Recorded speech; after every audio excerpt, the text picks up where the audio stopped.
আল্লাহ আমাদেরকে সুযোগ দিয়েছেন দুনিয়ার হায়াতের জিন্দেগিটা।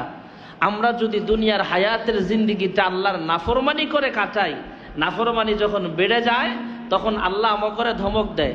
আল্লাহ আমাকে ধমক দেয়, এ বান্দা তুই যে নাফরমানি করস, আমি আল্লাহ কিন্তু হাইয়ুল কাইয়ুম, পৃথিবীটা একদিন আমি আল্লাহ ধ্বংস করে দেব। এই বাড়িটা আসল বাড়ি না, সব আমি আল্লাহ ধ্বংস করে দিব। একদিন কিন্তু আমি আল্লাহর কাছে তোমাদের আসতেই হবে।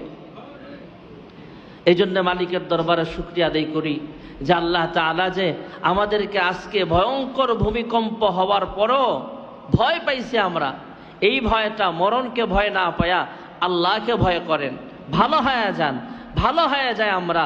আল্লাহ তাআলা যা আমাদেরকে এই ভয়ঙ্কর ভূমিকম্প মরণের হাত থেকে বাঁচাইছে, বড় কোনো দুর্ঘটনার হাত থেকে আমাদের এই অঞ্চলটাকে আল্লাহ হেফাজত করেছেন। এই জন্য আমরা আবারও মালিকের দরবারে শুকরিয়া আদায় করে আলহামদুলিল্লাহ। দোয়া বাড়ায় দেন, দোয়ার আমল বাড়ান। ঘরের ভিতরে ইজতেমাই ভাবে টেলিভিশন না দেখা, ওই মা এক জায়গায় বইয়া মোবাইল টিপে বা টিভি দেখে, পোলাও এক জায়গায় বসে মোবাইল টিপে, ছোট বাচ্চা তার হাতেও মোবাইল, বাপের হাতেও মোবাইল, সবাই মোবাইল নিয়ে ব্যস্ত। মোবাইল নিয়ে ব্যস্ত না থাইকা জিকিরের মজমা কায়েম করেন, সবাই বসে বসে দুরূদ শরীফ পড়েন, সাল্লাল্লাহু আলাইহি ওয়াসাল্লাম, সাল্লাল্লাহু আলাইহি ওয়াসাল্লাম, সাল্লাল্লাহু আলাইহি ওয়াসাল্লাম, দুরূদ পড়েন, সবাই বসে বসে জিকির করেন। হ্যাঁ, আমি দেখতাম আমার আব্বা এই কাজগুলো করতো।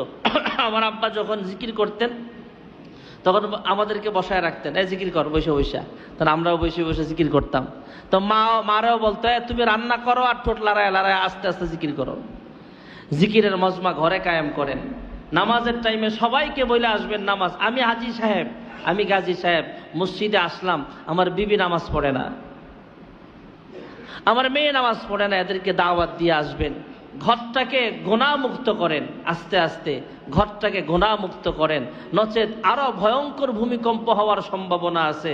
আমরা দোয়া করি, বেশি বেশি দোয়া করি, আল্লাহ আরো ভয়ঙ্কর ভূমিকম্প হলে কি অবস্থা।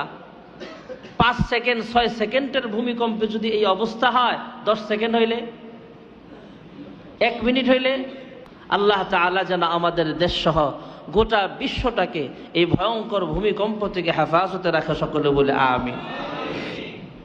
আর বাকিটা আস্তে আস্তে আস্তে আস্তে লড়ছে। বড়ই গাছে বড়ই থাকলে পড়ে যেত, আম গাছে আম থাকলে পড়ে যেত। মনে হয়েছে 10-12 জনে মিললে আম গাছ ধাক্কাইতেছে, এমন ঝাঁকুনি। টাইলসও পড়ে গেছে অনেক বিল্ডিং এর, অনেক পুরানো বিল্ডিং মানে ওয়াল পড়ে গেছে, এমন হয়ে গেছে। তা আল্লাহ তাআলা অনেক বাসায় এমন হয়েছে, শোকেস মাল সামানা ছিল ভাঙ্গা গেছে বা পড়ে গেছে, এমনও তো হয়েছে। এগুলার দ্বারা কি বুঝেন? এগুলার দ্বারা বোঝা যায় আল্লাহ সবচেয়ে শক্তিশালী, আল্লাহ পারেন।